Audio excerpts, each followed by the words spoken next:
या ठिकाणी करुणाशील पुरस्कार याचं वितरण दिनांक शनिवार 13 तारखेला डिसेंबर शिवस्मारक सभागृह येथे संपन्न होणार. करुणाशील पुरस्काराचं यंदाचं हे 23वे वर्ष. महाराष्ट्रामध्ये अभिमानाने आरोग्य सेवेमध्ये रुग्णसेवेमध्ये काम करताना मनस्वी आनंद होत असतं, पण सातत्य टिकवणं तेवढंच महत्वाचं असतं.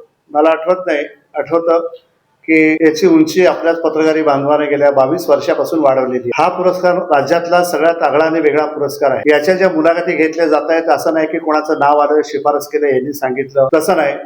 ह्याच्यात 4 महिने अगोदर आमची मुलाखती चालू असतात. प्रत्येक अधिष्ठाता, जिल्हा शल्य चिकित्सक, dean, private charitable trust chairman यांना पत्र दिले जातात. राज्यातल्या संपूर्ण रुग्णालय, एकूण 28 ते 29 महाविद्यालय, शासकीय वैद्यकीय महाविद्यालय रुग्णालय, सिव्हिल सर्जनला दिले जात आहेत, जिल्हा परिषदेला दिले जात आहे. हे सगळं देत असताना त्यांच्याकडनं जे नावं येतात आम्हाला, त्या नावामधून 30-35 नावं येतात. त्याच्यातून असं नाही की पटकन द्यावं. त्याच्या अधिष्ठाताला, त्यांच्या मेंटरला फोन केलं जातं की तुमच्याकडे नावं आलेली आहेत, या तारखेला तुमच्याकडे मुलाखतीसाठी आम्ही येणार आहोत.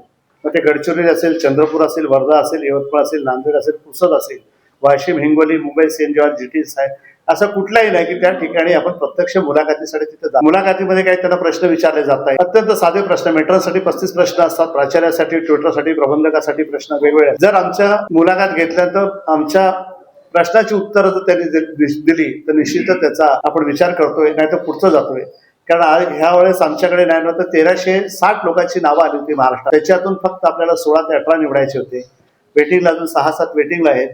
तरी पण राज्यातल्या जे गुणवंता, ज्यांनी प्रत्येक क्षेत्रामध्ये विविध काम केलेले आहेत, चांगल्या प्रकारे कोविडच्या कालावधी, भूकंपाच्या कालावधी, पाण्याच्या प्रश्नात जर पुण्या मुंबईला पुन्हा पाणी झालं होतं, त्या काम केलेले आहेत.